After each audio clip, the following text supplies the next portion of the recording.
what's up? My name is Kiwemi, and I'm gonna do a little bit of a progress slash process video on how I made this UI, or the UI that I'm working on currently. So this is made in Blender 3.6. Photoshop I did a little bit in, I'll show that later, and Illustrator and Blender are the two programs that you really need for this game. And I'll start off with showing you my Illustrator file. So this is how it's built up, basically. So the right part is just mirrored, but the left part is the part that I actually used. So see the top part here, the down part. So the reason why I'm making this is actually because I'm making a web game as a portfolio. This is my Illustrator file. This is gonna be the top UI, lore, story mode, and PvP. So the thought process behind this is, since I'm a pretty big gamer, I've been gaming like my whole life. I started when I was like 10, and I started doing graphic design as well because I made like signatures on the gaming forums, so that's how I started off, and I thought I wanted to incorporate that with my portfolio. So in the end, this is going to be the UI for a web-based, like a browser game, and that will include my portfolio and everything. So yeah, that's why I'm doing it. But yeah, this is the, like, let's say the final product. There gonna be some animation in After Effects done probably, so these are gonna be buttons, obviously, and they need to be animated, I think, just to make it feel more like a button a little bit more. And I'm still figuring out like how I gotta make everything in as a game. I'm looking at some different engines, so if you know anything about that, making your own browser game, please comment below. You have any tips about that? Alright, so I started off with like making a mood board, like pretty basic actually. Like I was looking for like inspiration from like old video games. So Space Warlord, Organ Trader, that's this from. This is all StarCraft custom UIs that I found on Stars ArtStation. They're the same ones. This is some WINAMP skins that I was looking at on my browser. And then yeah, I was looking at like this type of stuff as well. Like I really enjoy these. This is so cool. I have a bit of a cold, so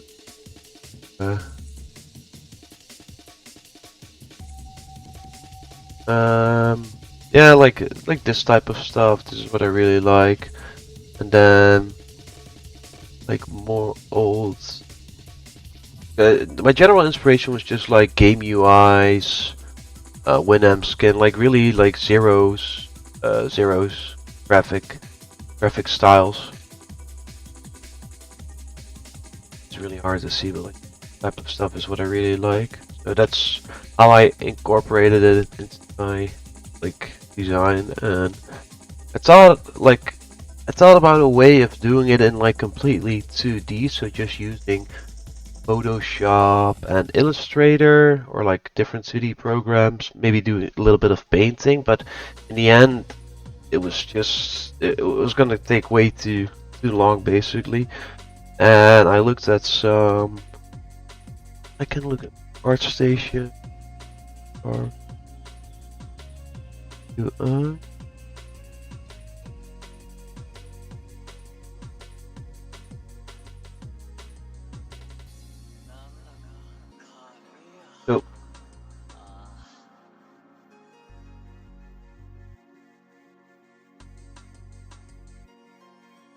oh, here it is.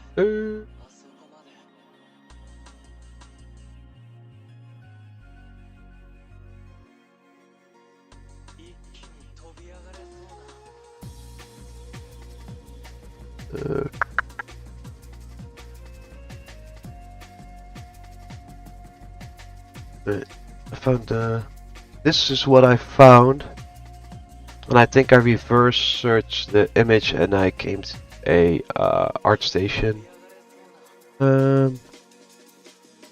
ArtStation page where they like basically as in the like in the right bottom right corner it said like they use ZBrush, Photoshop and some other stuff. So I was like, ah, okay, so this is actually made in 3D. Because before I didn't know. This is like really, this is really a good inspiration.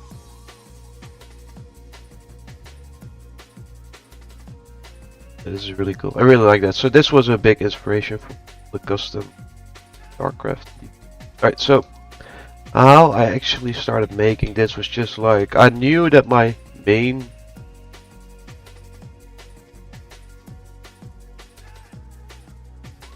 shapes had to be spheres or like circles, ellipses, and I wanted like a lot of round stuff going on, not a lot of like corners, and like I knew I wanted like a lot of cables like this going on as well. I really like cables. It's really cool.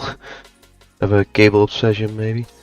So I wanted like stuff like this going on, and I wanted to have like a green theme to it, like green or red. So I made some earlier sketches that I can show. So this is one of the first things that I sculpted in Blender, just to stuff.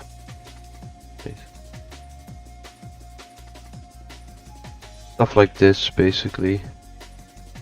So I really like the red stuff, but I felt it was a little bit too dark for my liking, and I like this. This is still really cool. This part, I might use this, but yeah, it was a little bit too dark, I guess. Yeah, and then I made some other stuff as well. This is part of a menu. This is also part of a menu, but in the end, for the purpose of like general usability in like in the game itself, it would have been way easier just to make this one piece, and then make the text separate, so that is more easy to animate like that. Yeah, so in the end, it's gonna look like this. I'll start like at the basics. So you basically draw out your like shapes in Illustrator. This I just started with like some ellipses. You can make them bigger, then you can like make connecting points with them. So basically this, then you take your pen tool, you go like that, and here you draw another ellipse. And then with your best friend in this case is the shape builder tool. So then you just go like that, you go like this.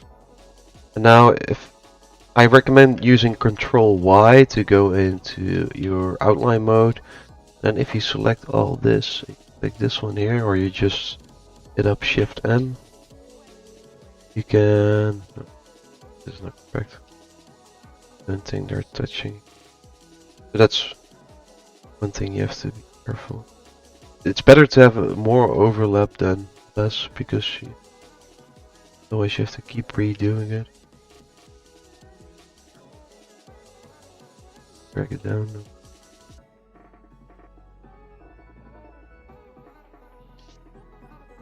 Then you select all shit.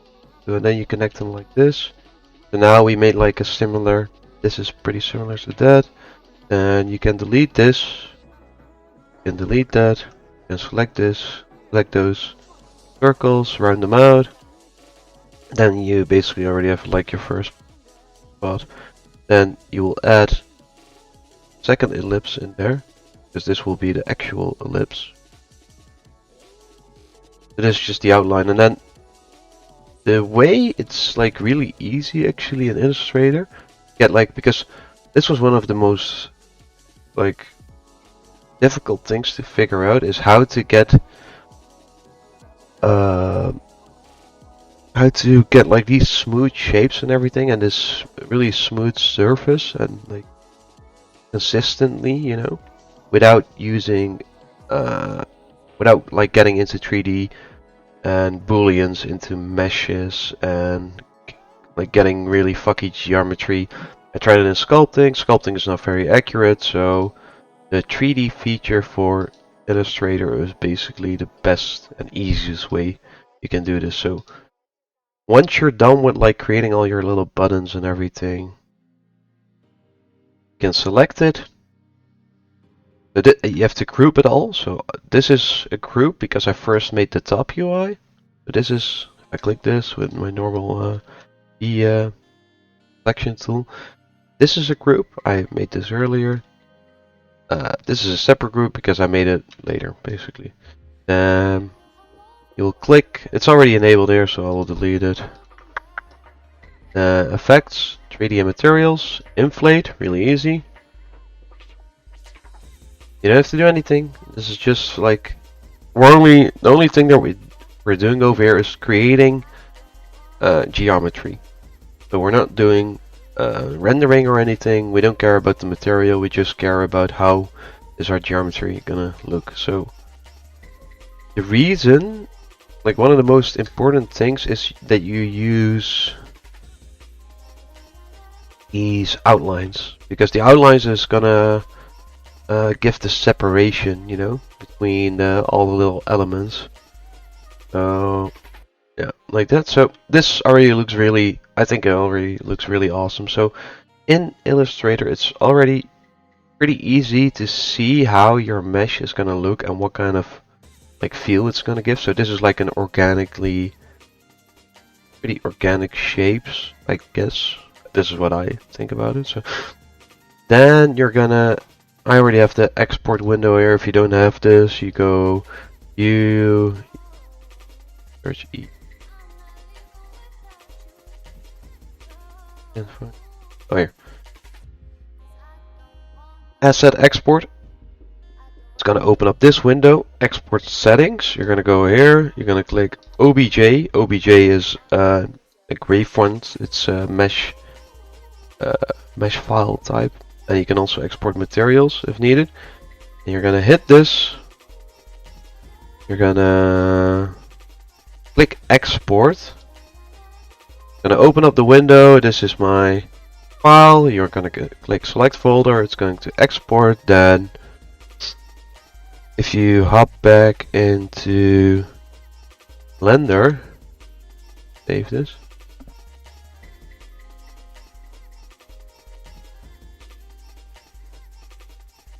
So let's import a OBJ. Go to my folder. This is the bottom thing. Import. Now it's going to be turned, so rotate it. Oh, my numpad was Y -90. You're going to press Control, Alt, and 0. Yeah, that's gonna snap the camera into place. It is camera.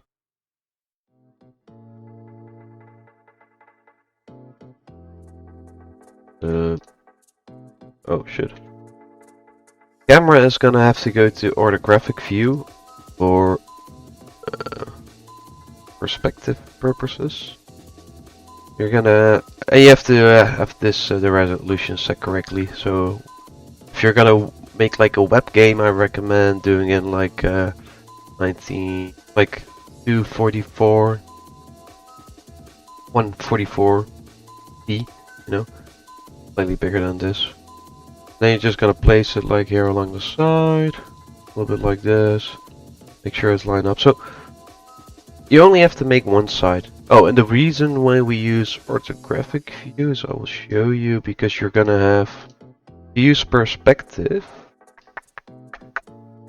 Zoom out here a little bit. Okay. You're gonna get like if I add, it's gonna look a little bit funny with certain things. You add this, you see? Like this is gonna look like this now. But you can see the perspective, you can see the depth in the image, and we get like a 2D, more of a 2D feel. You set it to orthographic, you see what's happening. You get the depth of a object if you, for example, bevel it. Okay. But you're not gonna see the edges of it, and this is because of also like the focal length is also playing a big part in it, more or less. So you only have to really make, I recommend making only one side, so making only your left side or your right side, and then for like viewing purposes you can mirror it. I'm using hard ups, by the way, so if you see me using shortcuts, that's hard ups and box cutter. If you are interested in those, I'll put the link down below. It's from Master Xeon 1001. He has a really awesome YouTube channel where he explains a lot about topology, geometry, sculpting, and he goes on nice little rants about Blender, and he has like really informative stuff.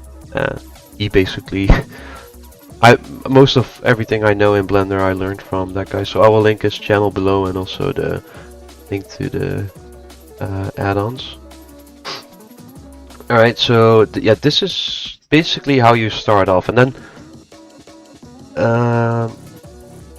from there on I just started like giving it a material. The material was kind of hard actually, because as you can see, you have a lot of materials, you have to delete all those. There's so many, each like different element has its own material assigned to it. So we're gonna delete all this. It's gonna take a while.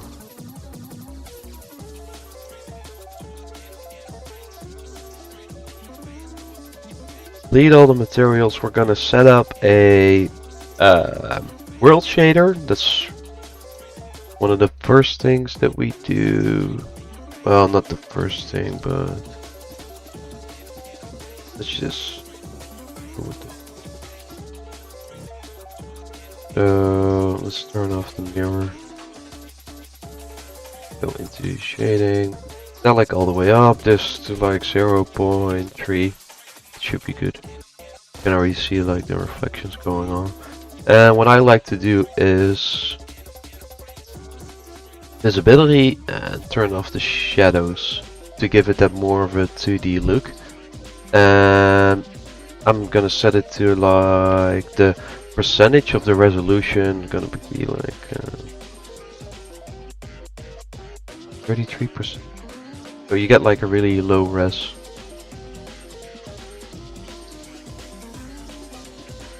Okay. This is like you get like low res rendering. Alright, so I almost always start off with a sky texture. You click background if you have Node Wrangler enabled. You're gonna hit background, Control T. This is gonna set up your environment texture like this. And this is almost always how I start off. If you want to be a real psychopath, enable snapping so everything is aligned. Color ramps are always needed, especially for the thing, for the sky texture, if you want to like change the colors out a little bit, and mix color to mix these two together. Goes like that. Open. So HDRIs, where are they here? So I normally use, for these type of things, I use like a really neutral HDRI. So the studios are really nice. These are all from HDRI Haven, which is now called Poly Haven, I guess. I think they changed their name. So you can already see it coming to life a little bit, but depending on what you want, might need set it to I guess we get a little bit of a darker background, and then we're gonna play around with this a little bit. Yeah, rotating your HVRI rotates your angle of reflections, like the light reflecting on your object. So it's a nice touch to like get the right reflection that you want, depending on what you're doing. Okay. Then the sky shader is basically the most important thing. So if you slide this all the way up, you get more of the fake shadows. Let's install this one as well. Ozone. Like let's see what happens when we turn this all the way up. I don't like that. Turn all the way down. Alright, now I think this is something that I had before. You turn your ozone. Turning your ozone. This one. Like this? I like this. Starting to look cool. You can darken it. Now we're getting like the thing that I had before. My main file.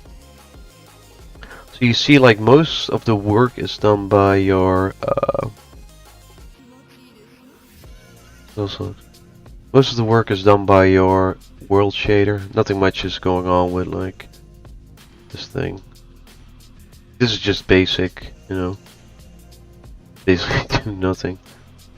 You can also, now we're like, this is the thing, we're doing the color management with the world shader, but you can also like try out doing, like setting this to a darker color, going back to your world shader, pulling this back. What's the ozone?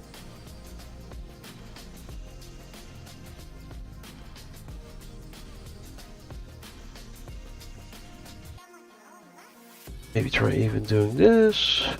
Oh, this is cool, you know, you can like play around with like the, maybe only the light tech.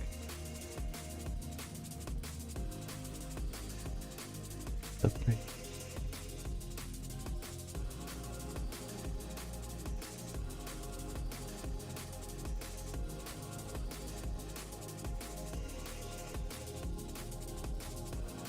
Always cool.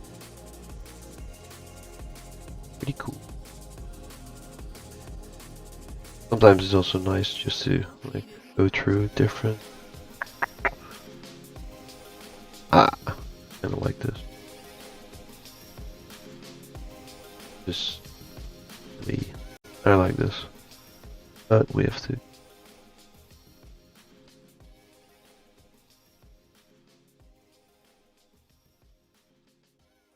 And then if you want to change out the colors, like obviously you gotta use maybe this. This is giving like pretty old vibes. Like the purple. Purple's. Then maybe darken it, maybe lighten it, just good.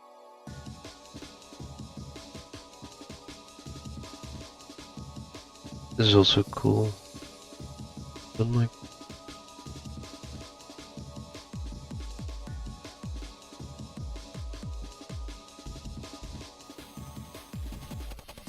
play around with the situation. Oh yeah, and the sun elevation is also pretty important, as you can see. So now it's like really, it's a low sun, so light is coming.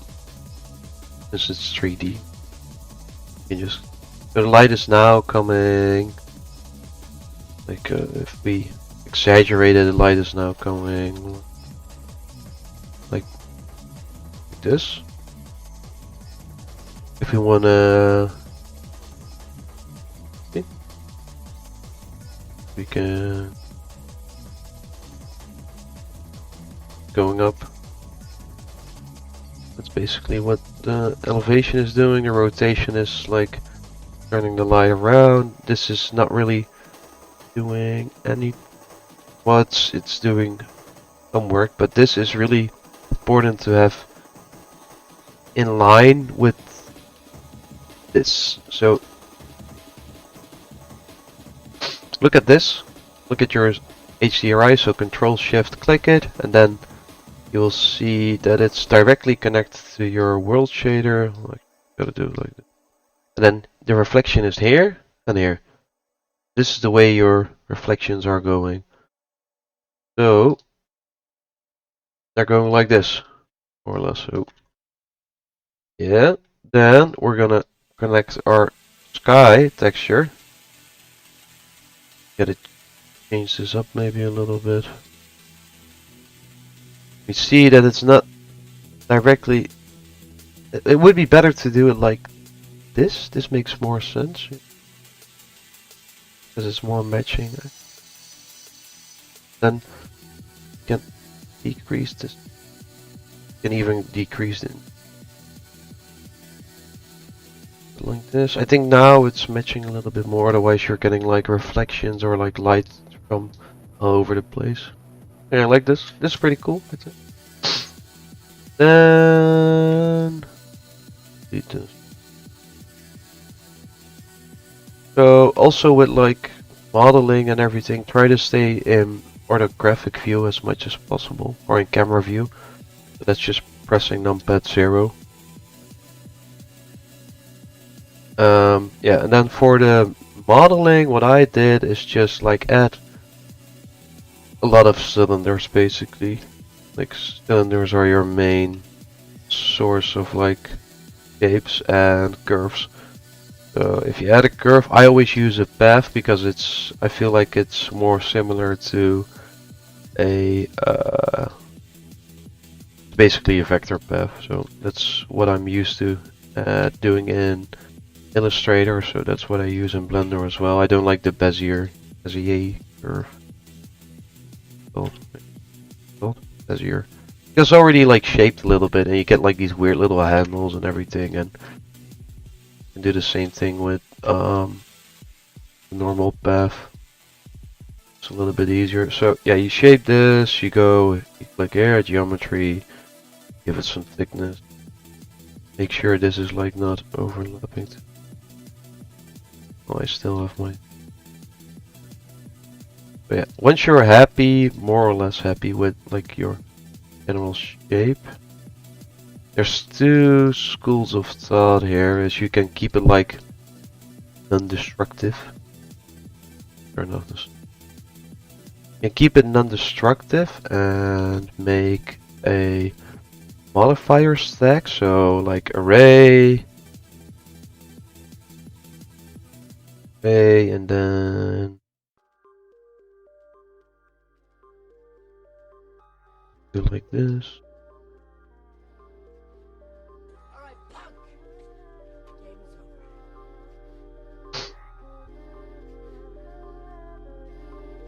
Then you can make another curve. No, I always missed. Oh no. Curve. That.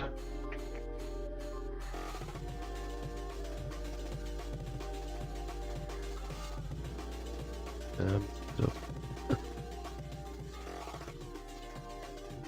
Anyways, yeah, you can do the curve method. I don't know why I always mess it up, but I normally do the copying method because it was a nightmare. Faster. Use RZ to rotate it like this. Give it a material. This is also not important, but like I recommend using different materials for this. So darken this maybe.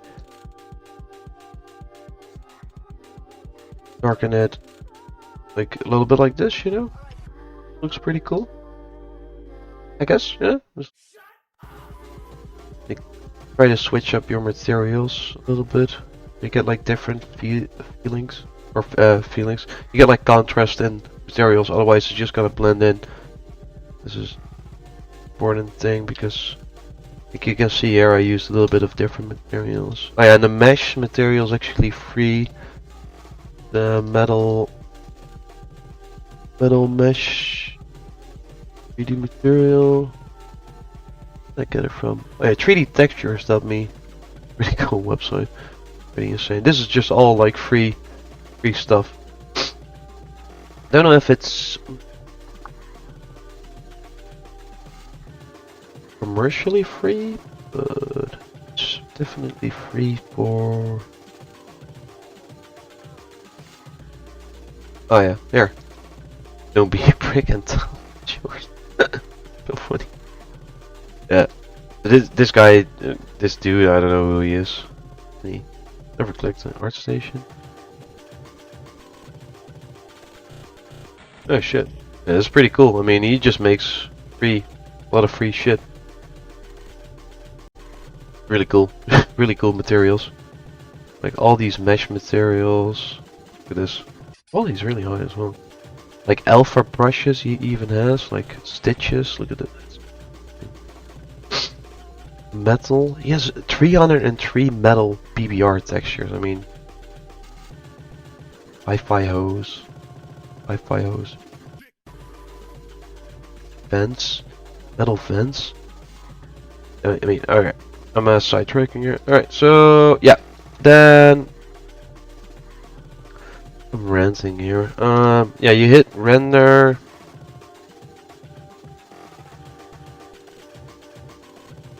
Put it on 100 and let's do this divided by 32.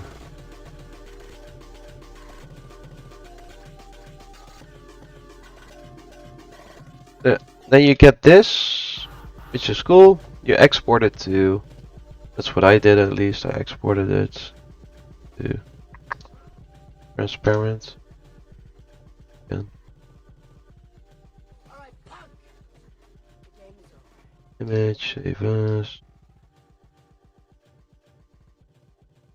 S1, let's save it as the. Open it up in Illustrator or in Photoshop. Yeah, and then what I did is just use the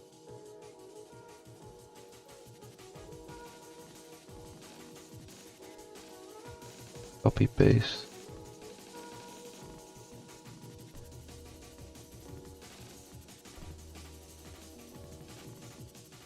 I'm still looking for a way to make it completely free. So it really sucks that I have to use Illustrator and Photoshop. Like I don't like using these things. So I'm looking for a way to make it like completely free. Like a workflow method that not includes all this like paid subscription based software. And then I just used some culture. Use some like this stuff is all just like some the dirt is just some brush that I use. I don't know which.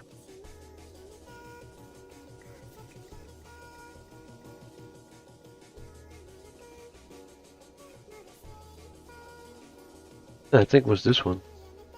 This is just some free brush I downloaded. Yeah, you can just like make it like a little bit, I don't know, dark a little bit, and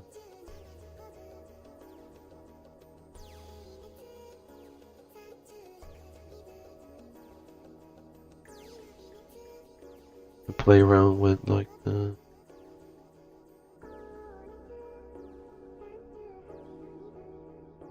color burn. And then you get some pretty nice stainy effect. Make sure to do it on a new layer though. Don't do what I just did. Great clipping, man. Where to clip to? Clipping. Yeah, so then you get the little stains, and I think that's basically it. Yeah. So,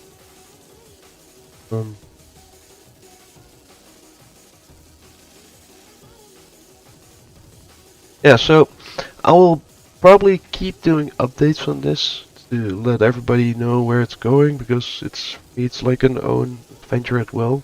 It's really like the hard part is still gonna come with making everything in like turning it into an actual playable game.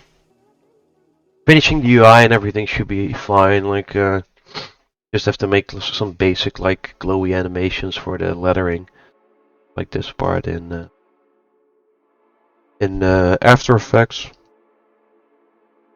Yeah, I think it will be good. Oh yeah, last thing is when you add, I almost forgot that when you add new elements. So, for example, this is a good example.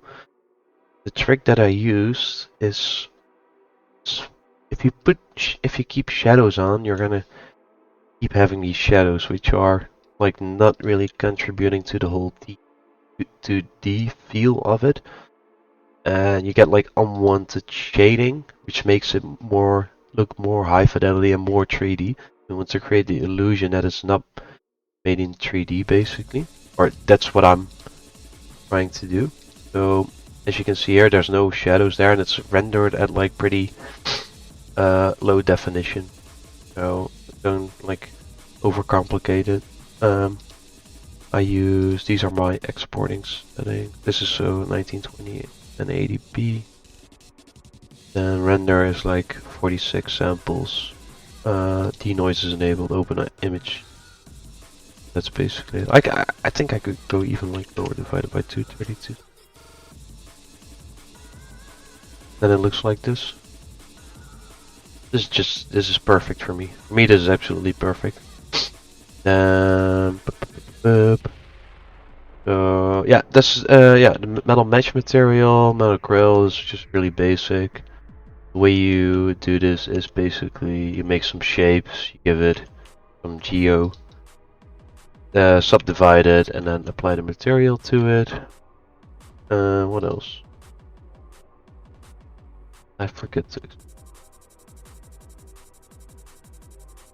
I did some sculpting on the UI just out, but nothing drastic. Good.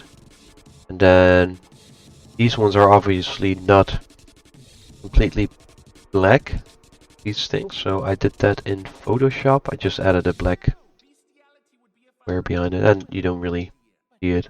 Maybe I have to feather the edge a little bit, blur it a little bit, just to give it a so it blends in more. But yeah, that's basically it. Yeah. So thanks for watching. If you have any questions, feel free to comment. There's some free materials on my Gumroad. I will link that below, as well as the Masters Eon YouTube channel and the other thing. And the 3D textures.me, I will link that as well in the link below. And expect regular updates on this project. And I will see you next time.